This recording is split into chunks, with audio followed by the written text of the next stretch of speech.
Hey, what's new? I am Will U. Ryan, the fantasy philosopher. Today, I've got a solo show on tap for you. But before I jump in, I need to call out that Dynasty in 30 is a Fantasy Now Plus show brought to you courtesy of Finn's Talk Sports Network. You can catch me live each Saturday at Fantasy Now Plus on the YouTube channel or on FTSN Extra, and also on those Twitch channels. Be sure to check out all of the other content we've got available. We've got written content across various fantasy football formats. It can be found on fantasynowplus.com. The site also has our weekly rankings, game picks, much, much more. You can check out the rest of the weekly shows that are available throughout the week. Tomorrow morning, we've got our last minute fantasy football advice. Mondays, the latest episode of Cold Brews and Hot Takes. Tuesday, you can find the Priority Waiver Show. Wednesday, we've got our two-a-days. It's going to be our start-sit showdown during the day and fantasy rankings report in the evening. Thursday's focused on the DFS slate with Get Tilted. And Friday, well, we've got a surprise coming up on Fridays, so stay tuned. We'll be right back with Dynasty in 30.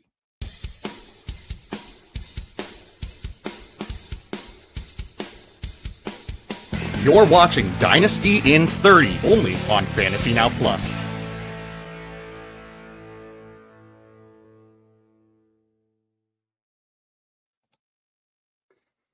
All right, guys, now that we are back and ready to go, very important topic for today, roster reality check. We all go into the season, we've got our plans, we've got our roster construction all figured out, and then week one hits, and what do we do from there?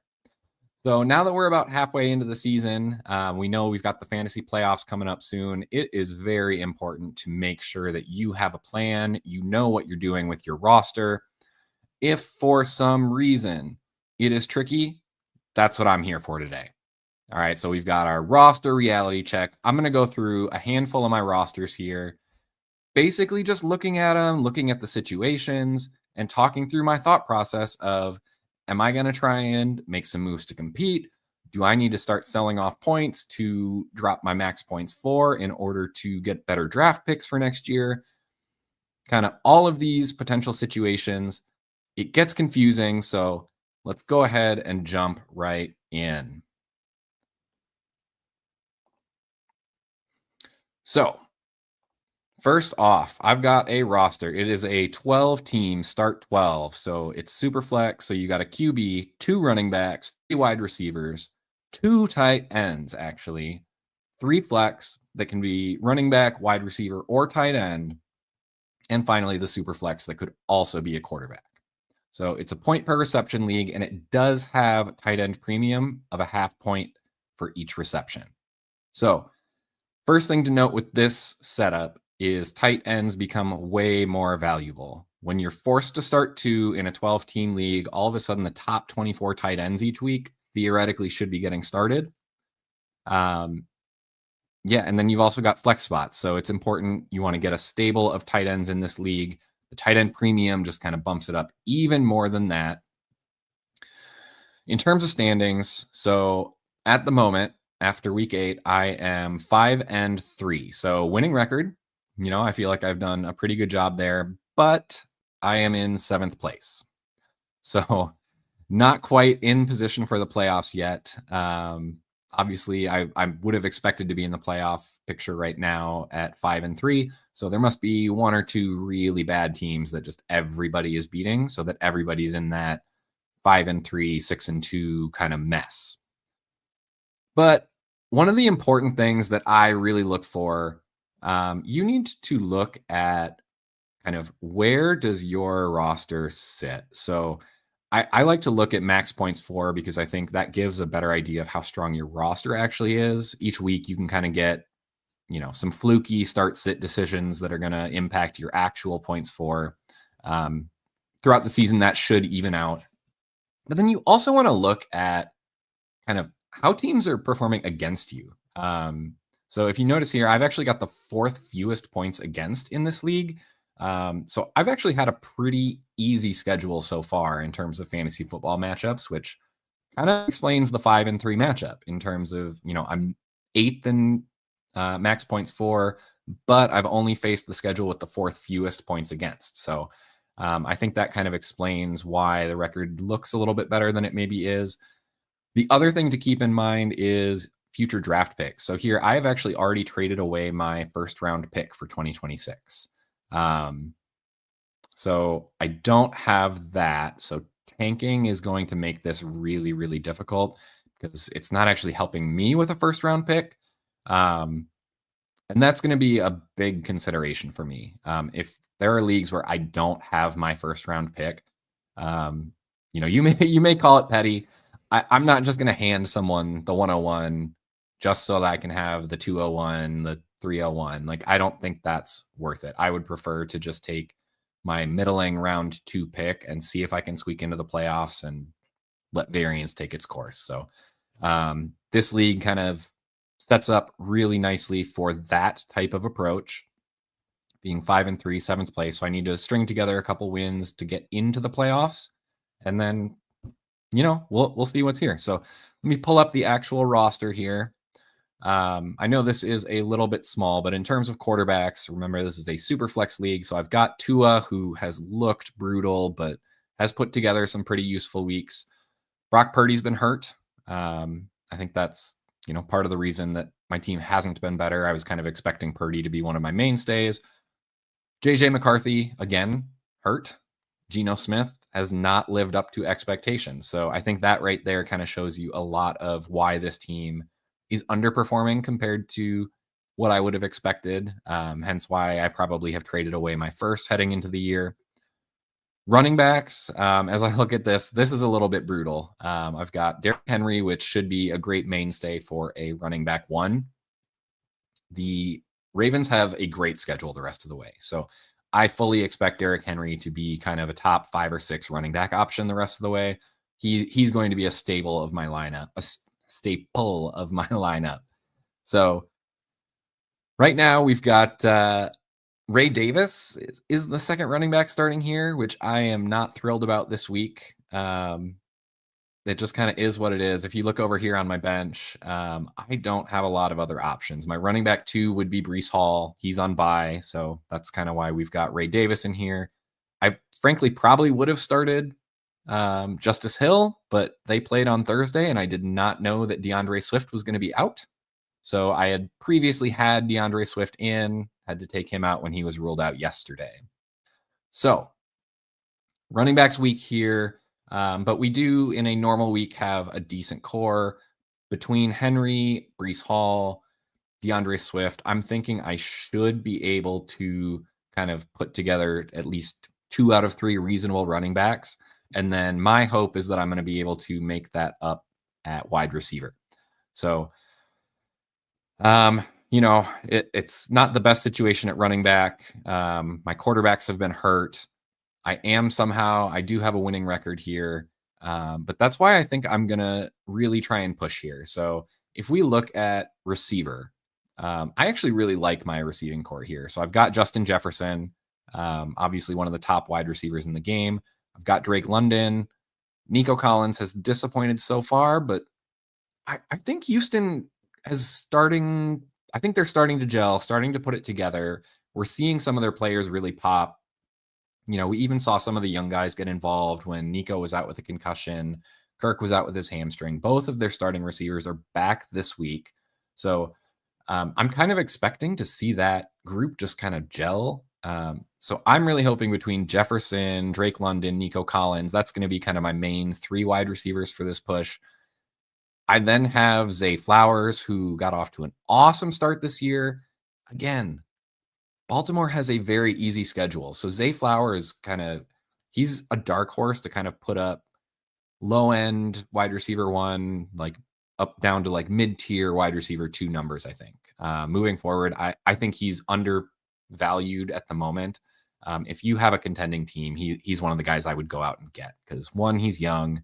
2, even though he popped right away, he has not really done all that much since the first couple weeks there.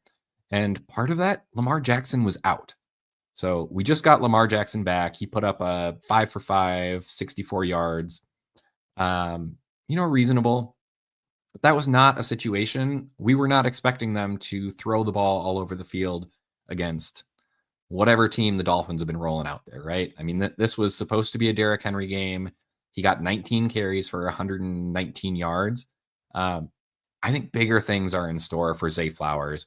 And then I'm pretty sure that DK Metcalf is actually where my first went. I think I got DK Metcalf and another piece for my first.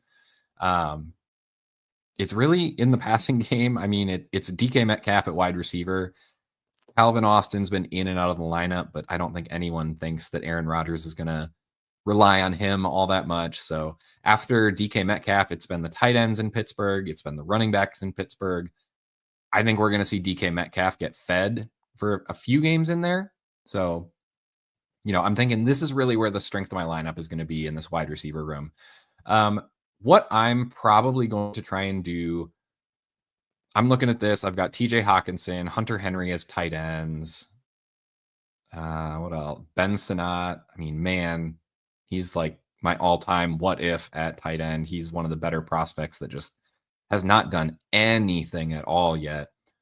Tyler Higbee is still starting, but I don't really want to play him all that much. And then we've got Taysom Hill down in New Orleans. Like, geez, he used to be so good in that role. That injury last year was rough.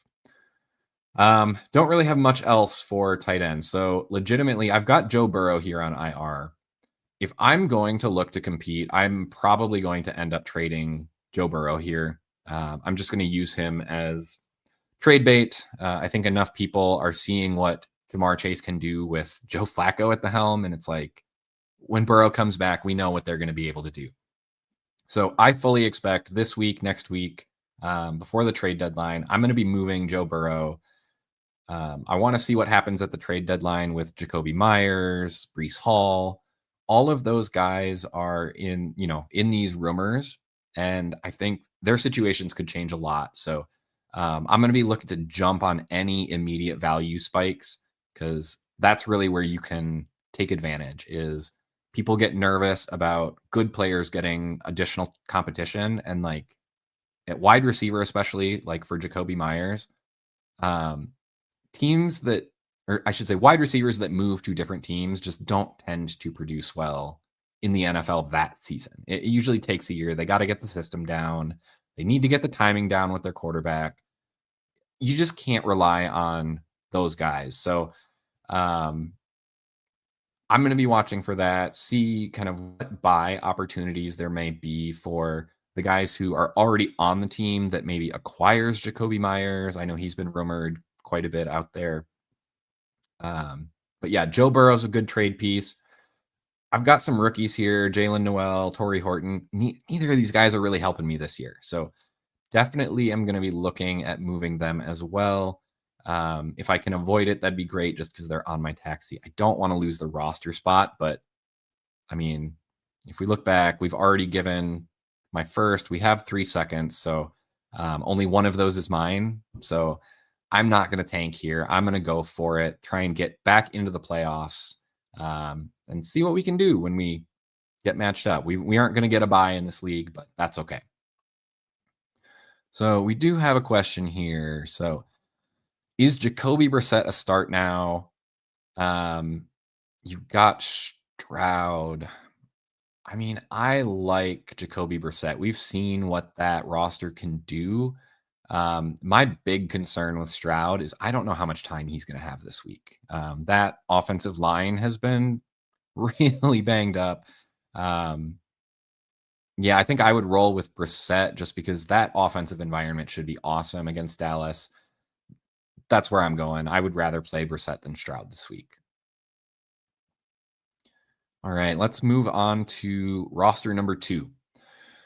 So as we look here, again, we're going to look at kind of what the setup is. So it's a 12-team start 11, not quite as deep as the previous league, but it is super flex. So we're looking at trying to start 2 QBs, 2 running backs, 3 wide receivers, 1 tight end. Remember last roster was 2 tight end and then 3 flexes. It is a PPR league. It is a tight end premium league with a half point per reception for tight ends.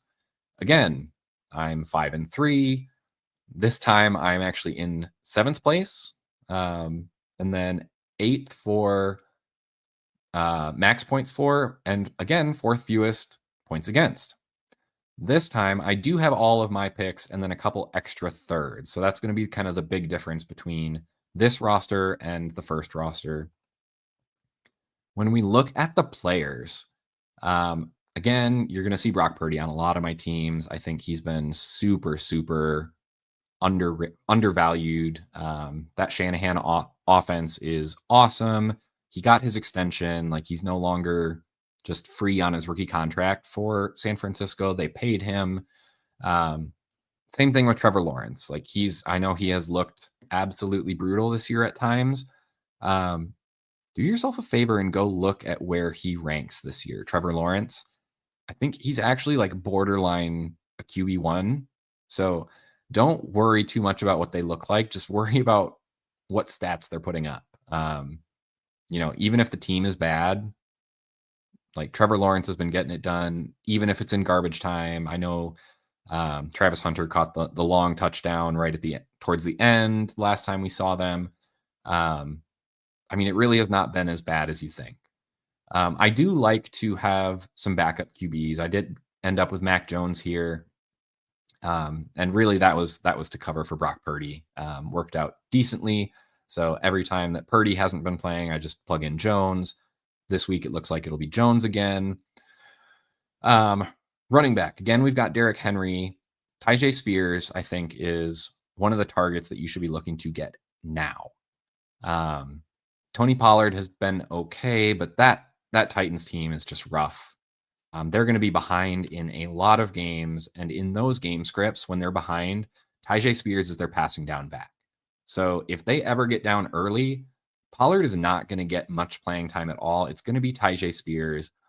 I absolutely love Tyjae Spears, the player. He's super elusive. He's just been really unlucky with injuries. Like, I legit think that Spears may be a better player than Pollard. We just haven't had a chance to see enough of Spears yet. So keep an eye on Spears. Other running backs, I'm waiting for Trey Benson to get back. I think Trey Benson is one of those guys you should be going out to get on every team. Last week, we talked about last man standing situations. Trey Benson only is going to have to compete with James Conner coming off of that injury. Everybody else on the roster is set to be a free agent next year. So my guess is when Trey Benson comes back, and we're hearing rumblings that's going to be soon, he should get plugged in and get basically the entire early down role. He will be the main running back. I think they'll still have either Demercado or Michael Carter stay in that passing down back role. We aren't expecting to get a bell cow role out of Trey Benson where he's a 3 down back, but we don't need that. This Arizona rushing game, it's really, really valuable. Like, we've seen what James Conner's been able to put up. I don't see why Trey Benson can't do pretty much that exact same thing once he's healthy and back. Do have Quinshon Judkins, another high volume guy, not getting used in the passing game, but exciting rookie. I'm willing to rely on him in most matchups. Breece Hall, again, another guy who I think people have been down on due to injuries. He's back, folks. He looks good. He put up 100-something yards, or maybe 90-something yards last week. They're on the bye this week, so he gets another week to rest up and be healthy for the stretch run. They're looking at potentially trading him. If anyone trades for Breece Hall, there is no reason to trade for Breece Hall as an NFL team unless you're going to feed him in your running game. All right, so wherever he goes, if he gets traded before the trade deadline, just assume that he's going to get used more than he's getting used in New York. Okay. It's not a situation where someone's going out to get him to be a backup. He is too good for that. They know he needs a contract extension. So, I know everyone's kind of circling Kansas City right now. I think that's the dream landing spot, but I don't know that that's going to be the case. We'll see. The NFL has, lots of tricks up their sleeve. There's always surprises. So keep an eye there. In terms of other assets I've got, I don't really have a lot else. Mike Evans, I was kind of relying on to be that veteran point scorer for me. He's done for the year now. Pretty unfortunate. We lost James Conner. I don't know that I can get anything for James Conner, so I'm just going to hold him in my IR spot. Probably same thing for Mike Evans. Hope they come back, try and eke out some veteran production next year.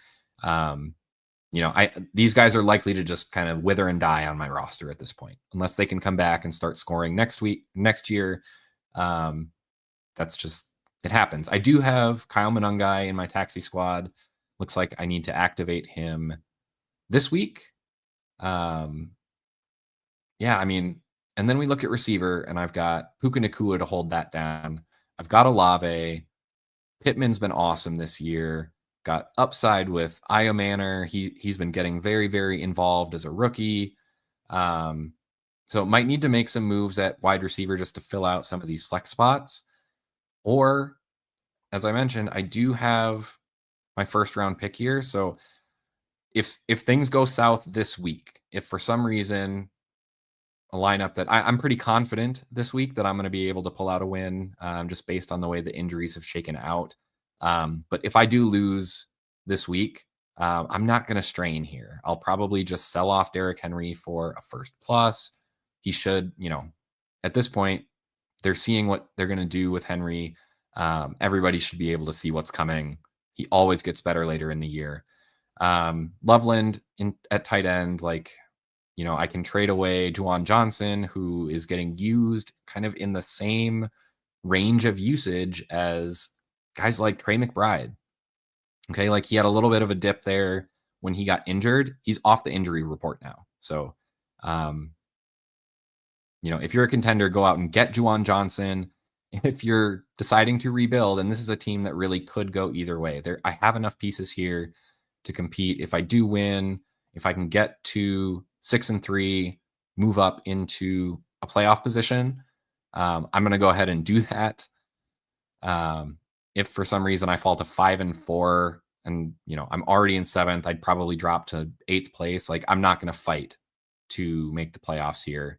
But if it works this week, that's awesome. I'll try and get in and let variance take its role. Otherwise, I'm going to start tanking for my first round pick to improve. I'm already eighth most max points for. Sorry, for some reason I can't enunciate. So I'm not all that far off. I don't think I have a chance at the 101 in this league. I did take a look. They're significantly further, but I think I can get down to 103 pretty easily, dropping another spot. So can eke up, get my draft picks a little bit better for next year if I need to, but really hoping that this week can put it together, get a win, and push for the playoffs here.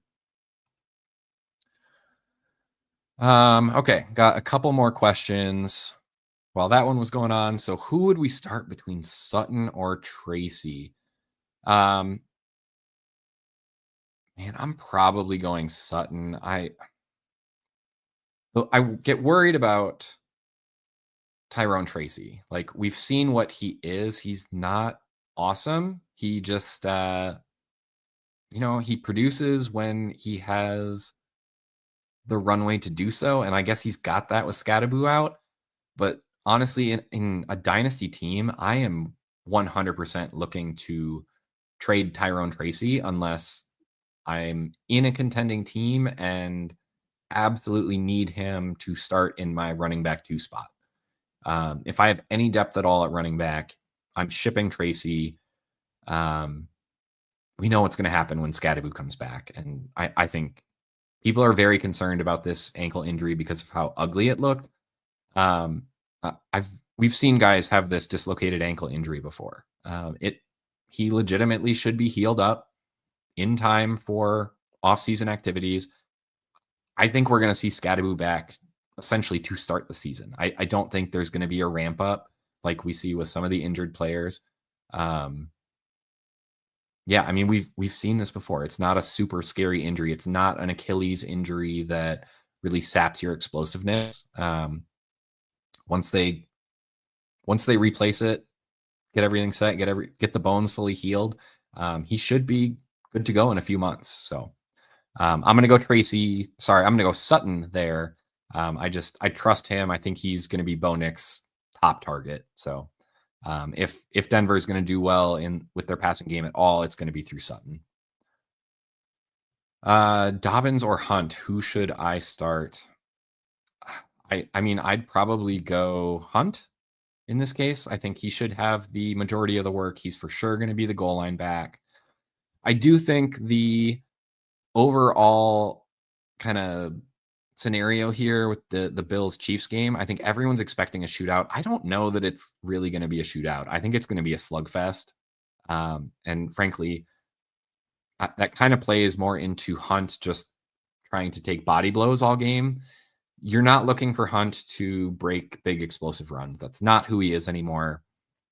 But if Patrick Mahomes, I mean, let's be honest, Patrick Mahomes is playing lights out again. He is back this year. Fully expect that offense to be able to move the ball at times. And when they get close, like it should be either Hunt right up the middle, just trying to use that offensive line, or I mean, we've seen them go after their new toy, Rashee Rice, being back. And so it should either be Rice scoring kind of the short yardage receptions, or Hunt on the ground. So I'm going to go Hunt, looking for the touchdowns. I think there's a good chance he's going to get more work than usual this week. So I know Dobbins has been doing well on the ground, but he really just has not been getting the touchdowns because you've got Bo Nix there. When they get close, I feel like they give him a lot of option routes, option plays where they take him to the outside and he can either throw or run depending on how the defense reacts. So I'm going to go Hunt, look for that touchdown upside.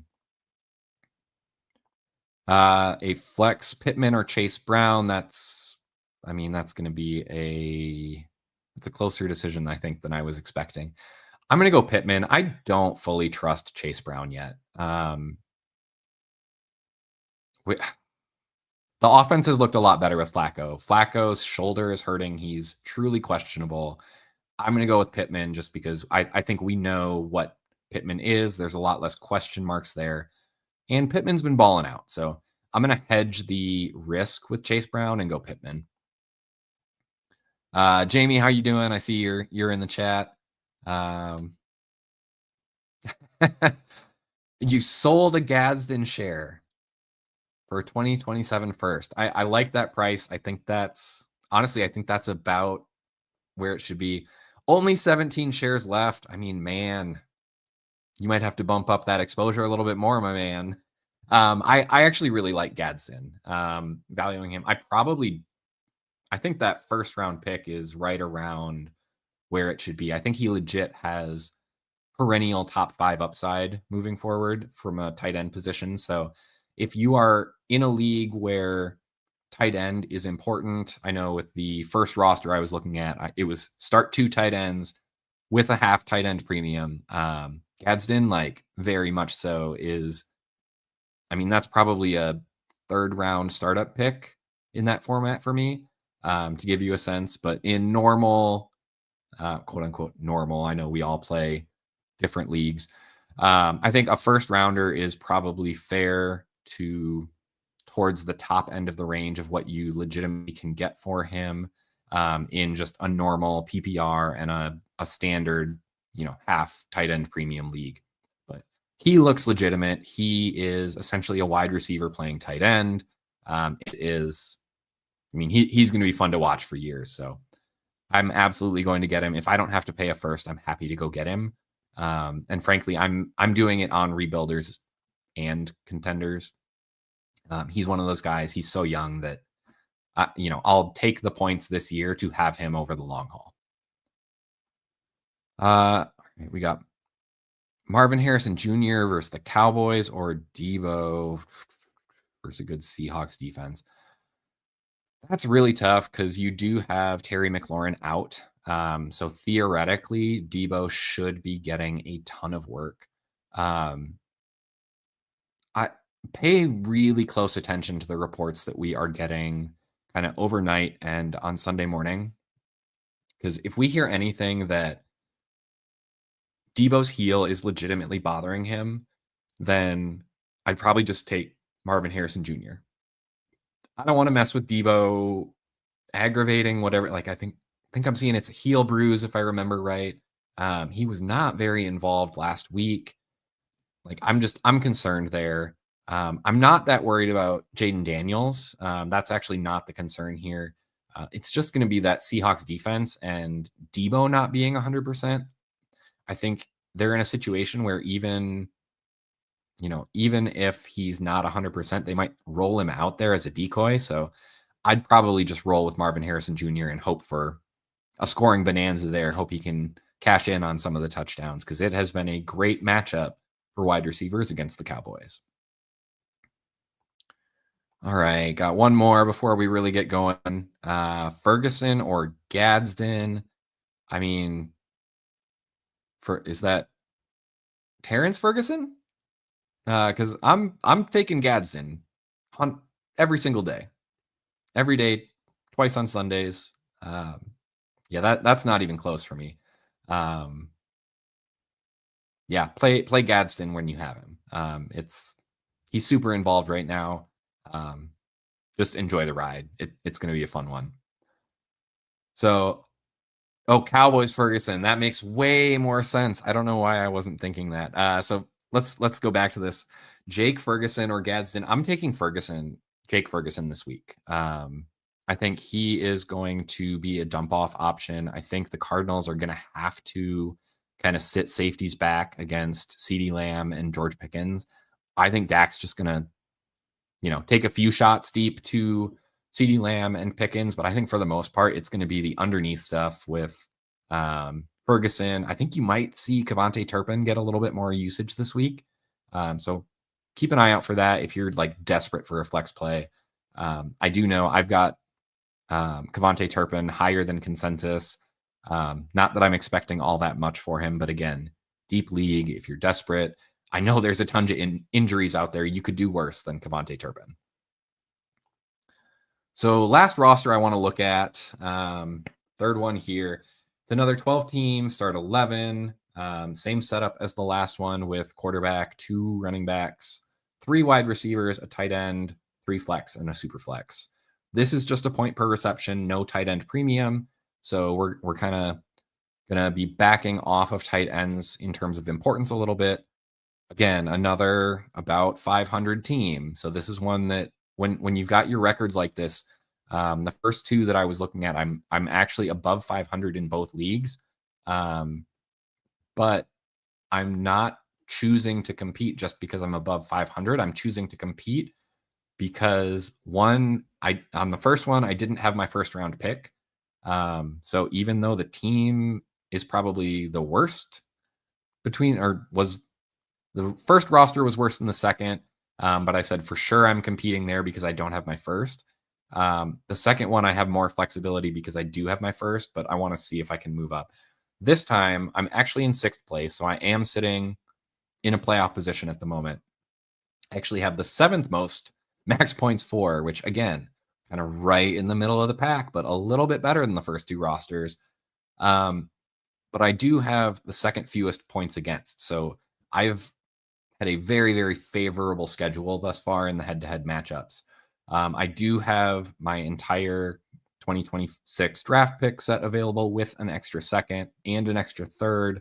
So I do have a little bit of capital to play with if I want to. Moving in, we can look at the actual players here. First things first, Drake May, absolute stud. He's going to be fun to watch. If you can buy at anywhere near his cost coming into the year, absolutely do that. He should probably be one of our top quarterback targets. He looks legit. He's young. He has the rushing upside. Like he's one of the true Konami code quarterbacks. Like he's going to be in that top 4 or 5 discussion very, very, very soon. Do have CJ Stroud. I kind of mentioned, I think that Houston offense is starting to figure it out. I think Stroud's going to be relied on quite a bit because I don't think they have all that much of a running game. I think we're seeing Nick Chubb really just doesn't have a lot of pop anymore. Woody Marks is a good player, but he is a pass catcher. He's going to be that long down and distance back situation. And I mean, frankly, we've seen him try and run up the middle, and Woody Marks is not a between the tackles runner. It's not his game. So I think a lot of times they're going to end up just dropping Stroud back and throwing 40 plus times a game. Other quarterbacks, yeah, not much. Garoppolo, Wentz, Burrow's on IR. So I'll be probably dropping Wentz, adding our waivers are pretty thin. So at this point, I guess I'm holding Wentz until something pops up on the waivers.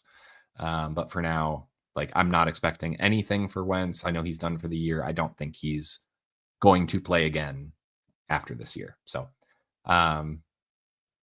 yeah, running backs. Chase Brown, I think he looked ugly early in the year. They've started to figure it out. He looked good against Pittsburgh, but I don't trust him. Joe Flacco's banged up. Like, I don't know. Might be a sell window for Chase Brown, frankly, in terms of player takes. And then, yeah, I've got Bucky Irving. I've been waiting for him to come back for seems like forever. Go get Bucky Irving, guys. I don't care if you're competing this year. He should be back soon. Like, he's been on IR for a while now. He just needs to get healthy. As soon as he's healthy, they'll plug him back in. If you remember what his workload was, it's going to be awesome. And frankly, when people go on IR and they miss weeks after week after week, your league mates forget how good they can be. I mean, I think Bucky Irving is going to ball out when he comes back. He's actually another guy who should just continue to carry his role into next year. So I'm happy to get him this year as a kind of contending option for the playoffs. I'm happy to get him as a rebuilder for next year because he is not back yet. So essentially, you're not getting any points on your rebuilder. Yeah, I don't have a ton else at running back. Brashard Smith, I'm monitoring. I want to see what they use him for this week. Maybe he pops and I can pop him off my taxi and use him if I decide to push for it here. Wide receiver, Brian Thomas has been disappointing. T. Higgins has been disappointing. Pittman's been really good, so happy there. Calvin Ridley, I mean, I don't know what to say about him. I was just wrong on Calvin Ridley. I thought he was going to have a great year, and he has not. Jalen Coker's just back from injury recently, hasn't really gotten going yet. Luther Burden has been injured and just really hasn't gotten going as a rookie. Travis Hunter, that one hurts. I was really excited to see second half Travis Hunter. So hopefully he is fully healthy by the end of his 4-game IR stint and they can just bring him right back. But man, I think I'm really sad about Travis Hunter. I have nothing else to say about it. He finally got used because Brian Thomas Jr. got banged up in the last game. They saw what he can do. They're understanding that he is just a yards after catch maniac.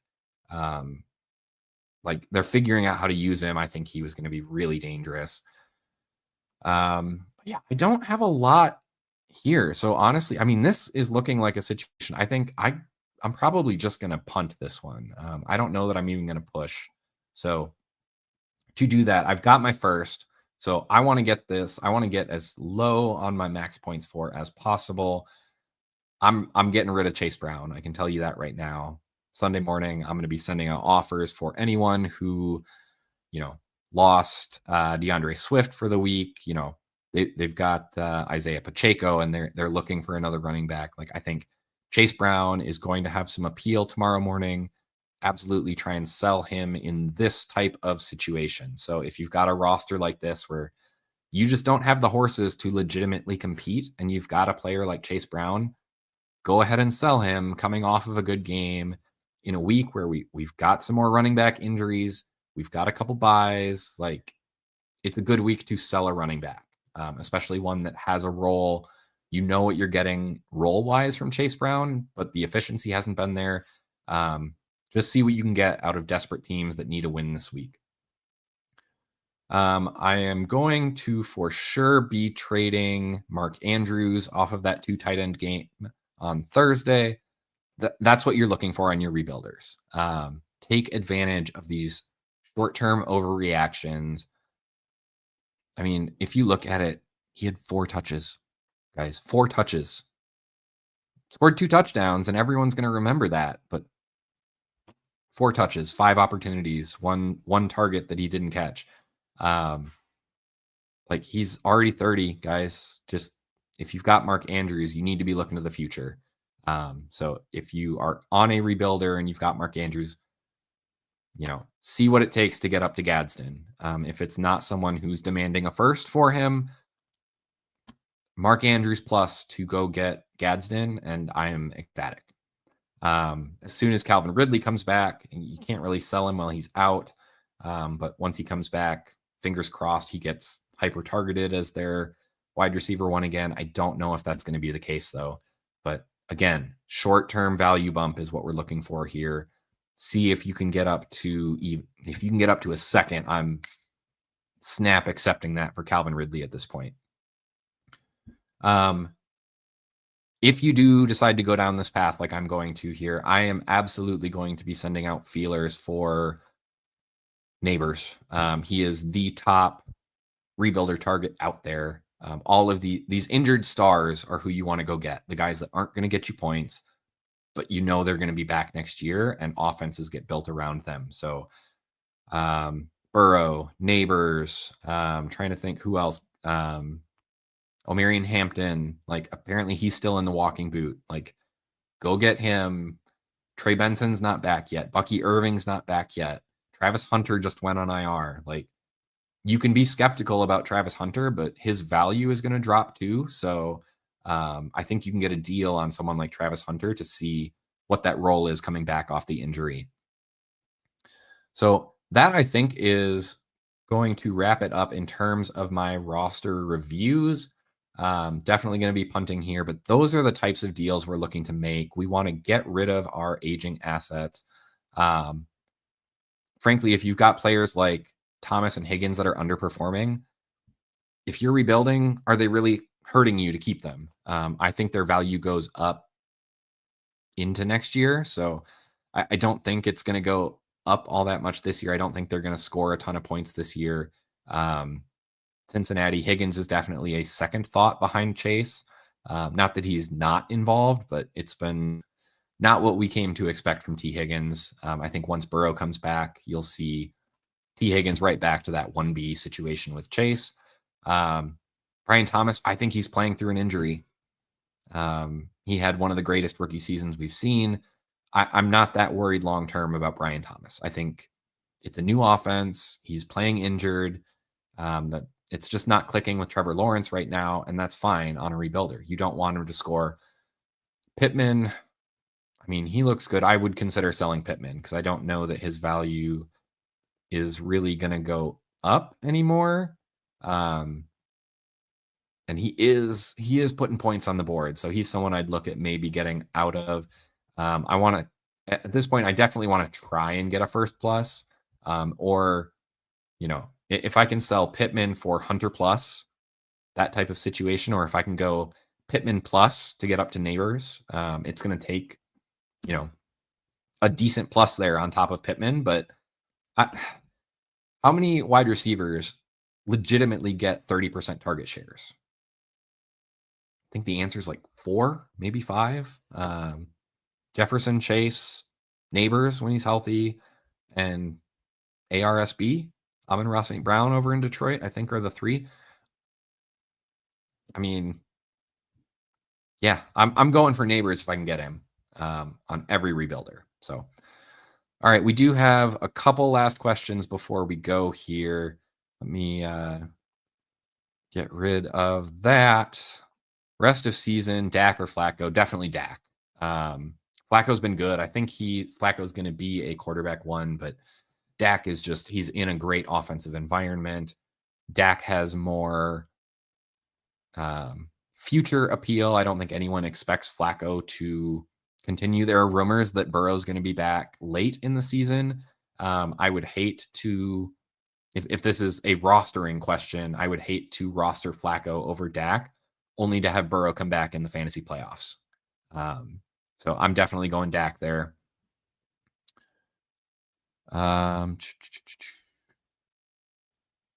Jamie, stop it, man. Just stop it. I'm going to get I'm literally going to have to get like a green filter.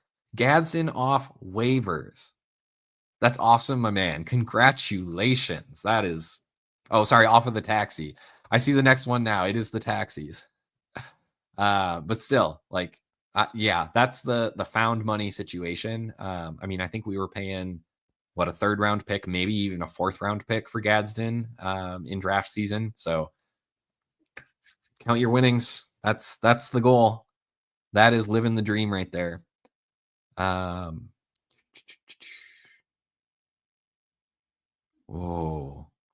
Offered Pittman during the rookie draft for a 3rd to get Fannin, and everyone declined. That's one of those that I totally understand that move. I think a lot of people were down on Pittman during draft season, and that's one where you're just like, thank you for bailing me out, everybody in my league, because we see how that one turned out. So with that, guys, gone over a little bit, but I think it was really important to talk through the decision making, how I'm looking at my rosters. I hope everyone has a chance to go through and do that. It's something you should be doing pretty much every week now along the way, because sometimes all it takes is 1 week of injuries and your roster looks a whole lot different. So until you hit your league's trade deadline, be making these decisions.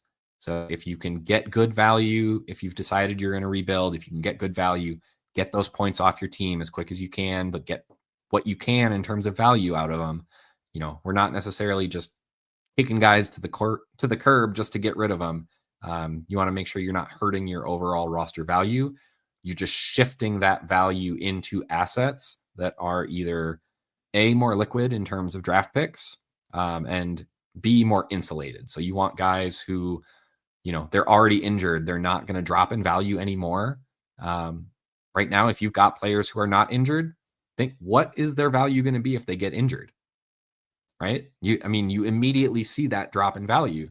So if you've got people that are already injured, their value is not going to drop. And when they come back, it should increase. The only time it doesn't increase is if for some reason they don't get their rollback. So take advantage of injuries, take advantage of the short-term market as people react. We had the Andrews game. We had the Isaiah Likely game where he had a good game on Thursday. See what happens this Sunday. There's always someone unexpected that pops. You look down your roster, you find out you got him.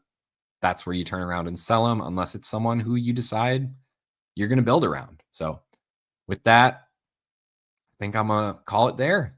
Have a great rest of your weekend. Enjoy week 9. We are in the midst of it. This is the glory days of fantasy football. So till next week, thank you all for tuning in. Make sure you like and subscribe below. And let's get it. Dynasty in 30. Back next week. See you guys.